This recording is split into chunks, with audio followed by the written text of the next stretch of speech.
The sting of a hand across soft skin can echo louder than a gunshot.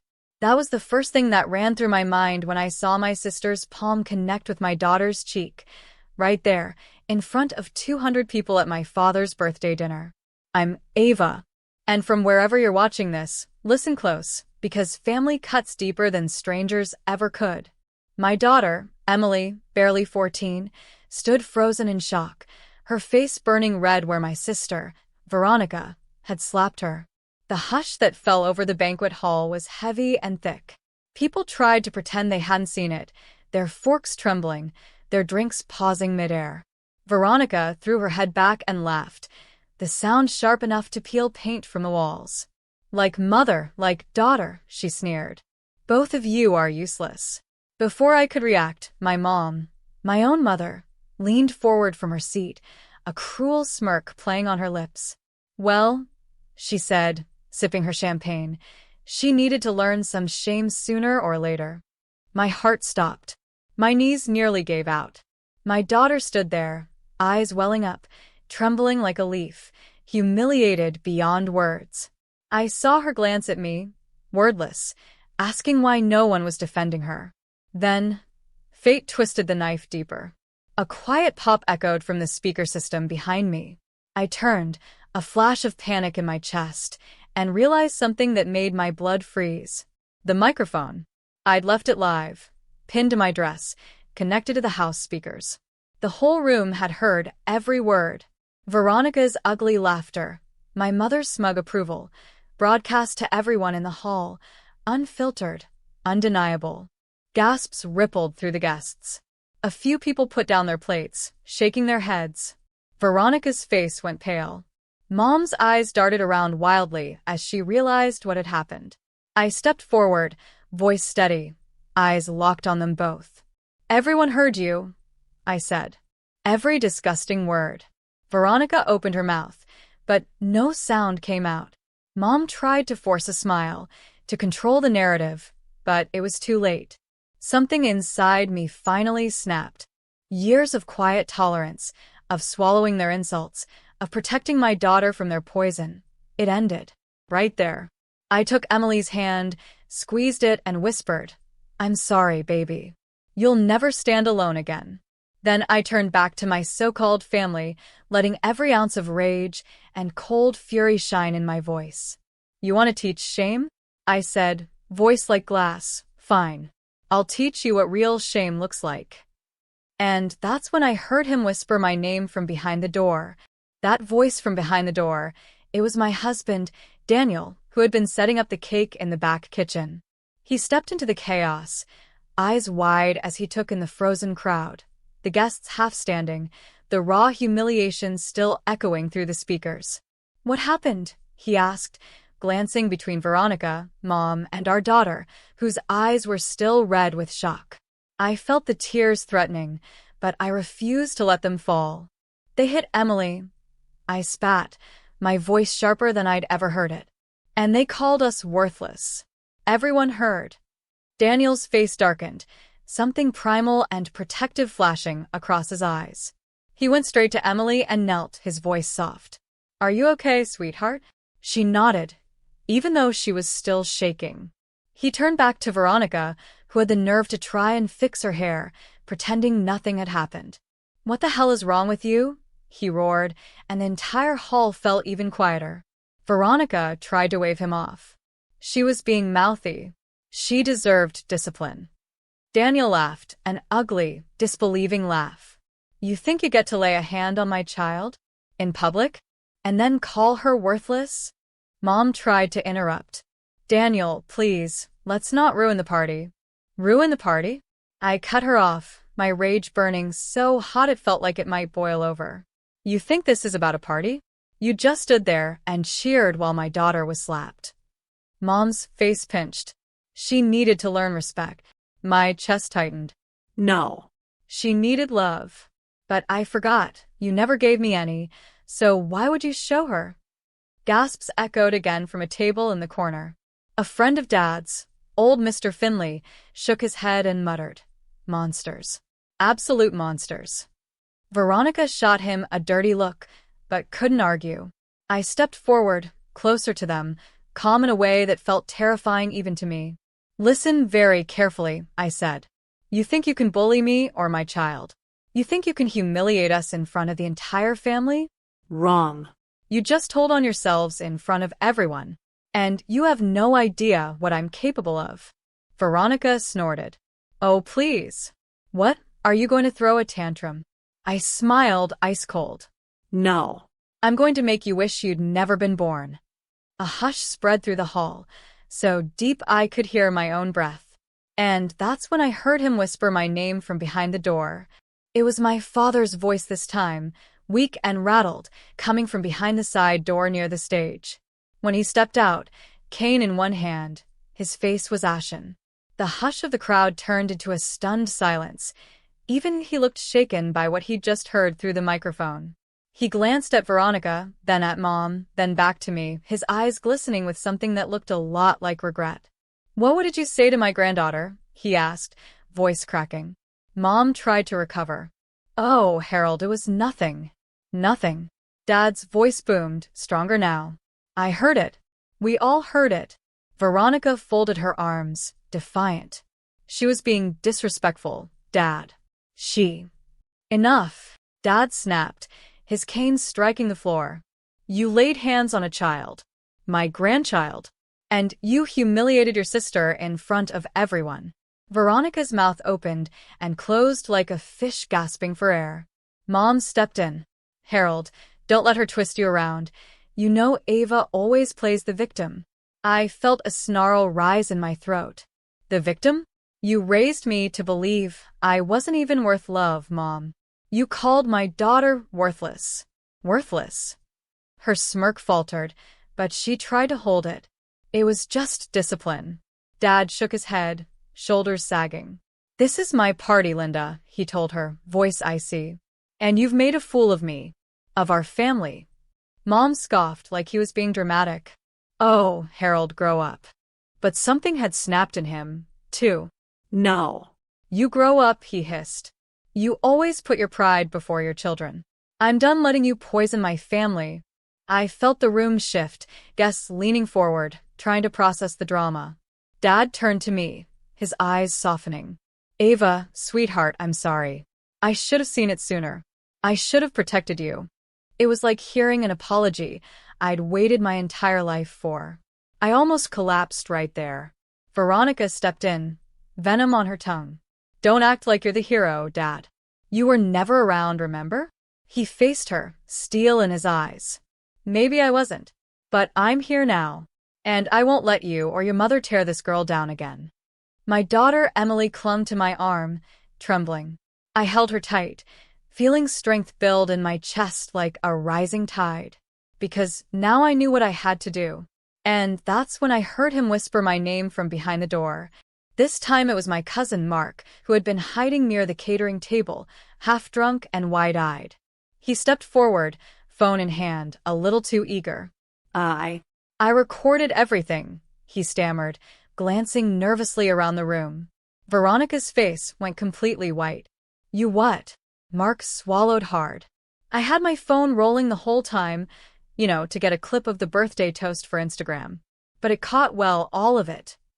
Mom's voice cracked. Delete it. Now. He shook his head, a strange kind of bravery flickering in him. No, Aunt Linda. People should know what you two did. Emily is a kid. You humiliated her. Veronica lunged at him, trying to grab the phone, but I stepped in front, shielding Mark. Try it. I dared her. Lay another hand on someone tonight. Go ahead. She froze, rage boiling behind her eyes. I turned to Mark, voice steady. Send me that video. He nodded and pressed a few buttons. Moments later, my phone pinged, proof of their cruelty, undeniable. Daniel stepped closer, wrapping an arm around my shoulder. Ava, what are you going to do with it? I stared at the phone, at the trembling faces of my mother and sister, and felt a power I never felt before. I'm going to end them, I said, calm as ice. Mom hissed, don't you dare ruin our reputation. I laughed, a hollow, dangerous sound. You ruined yourselves. I'm just letting the world see it. Veronica glared at me, panic clawing at her perfect smile.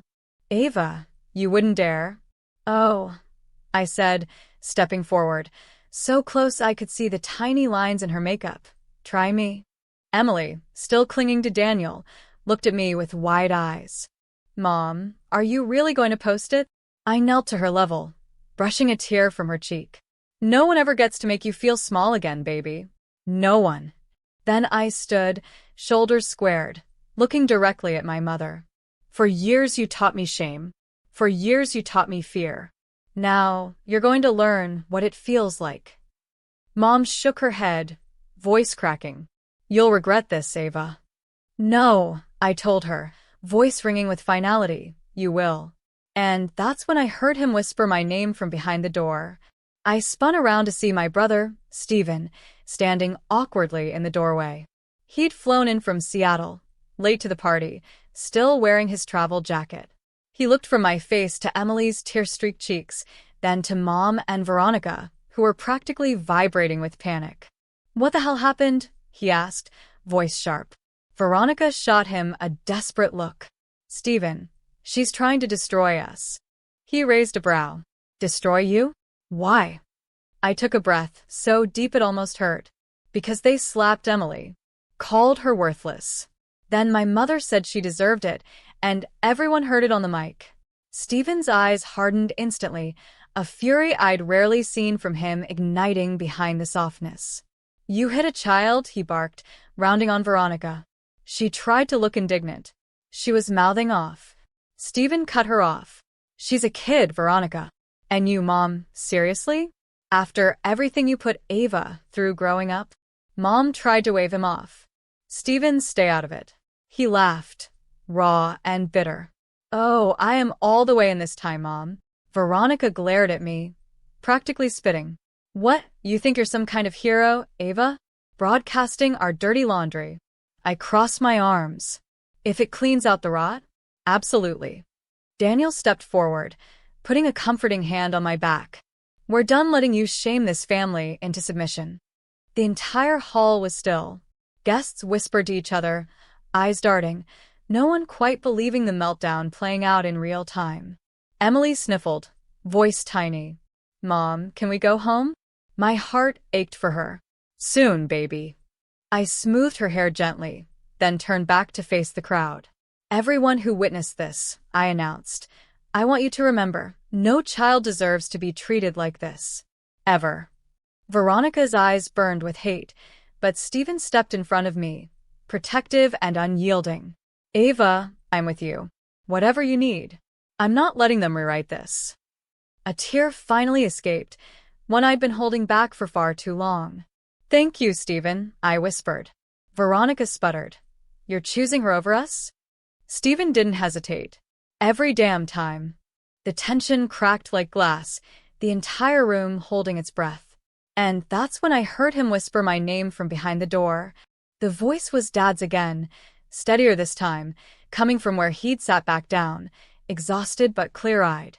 He motioned for me to come closer, his hand shaking just a little. I stepped forward, Emily still clinging to my side. Dad's eyes traveled over the wreckage of his party, the shocked guests, the discarded plates, the shattered illusion of a perfect family. I failed you, he began, voice low but strong enough to cut through the silence. I let them twist everything while I looked the other way. I tried to speak, but he raised a trembling hand to stop me.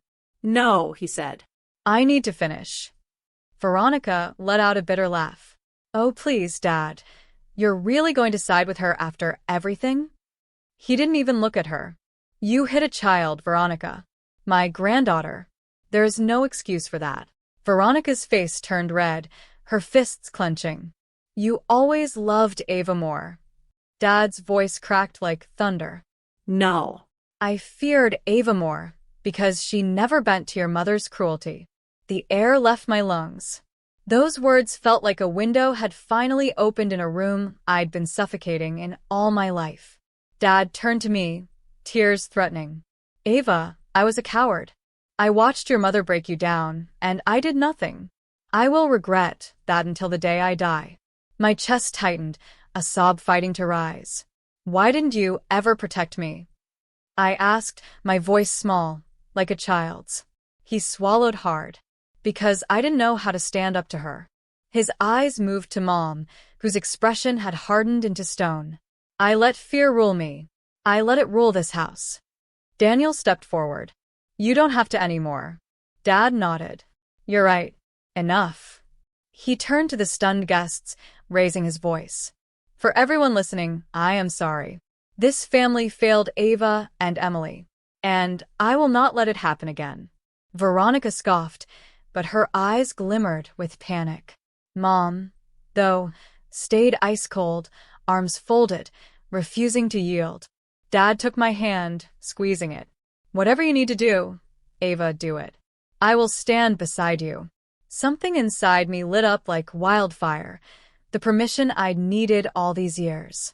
I looked over at Daniel, at Stephen, at Emily, at the roomful of witnesses. It was time to burn the rest of the lies to the ground. And that's when I heard him whisper my name from behind the door. The voice was raw, desperate, and trembling, my mother's. She stood behind the door, her smirk finally wiped away, replaced by something almost human. Fear. She stepped forward, her voice cracking, hands shaking as if they'd never known how to beg before. Ava, she pleaded, don't do this. I stared at her, decades of rage rising in my throat. Do what, Mom? I said, my voice ice-cold. Tell the truth. Her mouth twisted, searching for any angle to control me again. This will destroy us. The whole family will fall apart. You'll regret it. Emily tightened her grip on my arm, watching me with wide, hopeful eyes. I refused to look away from my mother. I've spent my whole life regretting that I didn't stand up to you. That ends tonight. Mom tried to laugh, brittle and sharp. You're not strong enough, Ava. You never were. Daniel stepped beside me, steady as a mountain. She's stronger than all of you put together. Mom's eyes darted to Dad, still seated but resolute. Then to Stephen, standing behind me like a guard. Even Veronica shrank back under their collective gaze. You think you're the victim? I asked, voice steady. You hit your own granddaughter with your words, tried to shame me in front of strangers, and laughed while doing it. And now you're worried about your precious image. Tears welled up in Mom's eyes, the first I'd seen in years. Ava, please. Think of the family name. I shook my head, calm and certain. My daughter's heart is worth more than your name. Her lip quivered, fury mixing with helplessness. You can't do this to me. I took a slow step forward, inches from her face, letting her see every bit of my resolve. Watch me, I whispered. The room was dead silent. No one dared move. Then, with a single breath, I opened my phone, loaded the video Mark had sent, and tapped send to every contact on my family's group chat, a message with one line. See how they treat a child. Mom gasped like she'd been punched. Veronica's face drained of all color. The guests began checking their own phones as notifications buzzed through the hall, eyes widening in shock and disgust. I looked back at Emily, who was finally starting to breathe easier. And that's when I heard him whisper my name from behind the door. The voice behind the door was Dad's again, but this time steadier, stronger, like a man who had finally woken up from a decades-long nightmare. He stepped through the doorway, took one look at Mom crumbling, Veronica stunned, and then turned to me with the faintest nod. It's over, he said, voice rough with emotion. I nodded, phone still in my hand, my pulse hammering from the adrenaline. All around us, phones buzzed as the video kept spreading, the entire family, and half the neighborhood by now, hearing exactly how Mom and Veronica had tried to crush Emily. Mom dropped into a chair, breathing like someone had run a blade through her pride. Ava, she rasped, you've ruined me. I didn't even blink. No, Mom. You ruined yourself. Veronica was shaking, eyes darting from face to face, as if someone might swoop in and save her. Ava, please, she tried. Don't let this go public. We can fix it. We can spin it. I'll apologize. I tilted my head. Emily will never again see you as anything but the woman who slapped her. There is no fixing that. Emily looked up at me, voice so tiny it almost broke me. Mommy, am I really useless? My heart shattered, but I crouched to her level, voice thick with tears. No, baby. You are everything. You are kind, you are strong, and you are more precious than every dollar, every family name, every lie they ever told. She nodded, eyes shining with new hope, and threw her arms around me. Stephen stepped closer, voice hard. You're not alone, Ava. We're all done covering for them. Daniel placed his hand on my back, warm and steady. I'm proud of you, he whispered. Dad finally spoke again, glancing at Emily. I will spend the rest of my life trying to make this right, he vowed, tears rolling down his cheeks. The guests had begun to murmur, not with pity, but with respect. They looked at me as though I had done what they'd all been too afraid to do. Stand up for the truth, no matter how ugly. I took a deep breath, letting the shame that had shackled me my whole life fall away like rusted chains. For the first time, I felt free. Mom looked up at me with hollow, haunted eyes and whispered, How could you betray your own mother? I stood tall, voice calm and final. You betrayed me first. Outside, fireworks started cracking the sky, the birthday celebration continuing in the distance, as if mocking the ashes of what we'd burned down. But I smiled, holding Emily close, knowing that from these ashes, we'd build something honest. And that's when I heard him whisper my name from behind the door.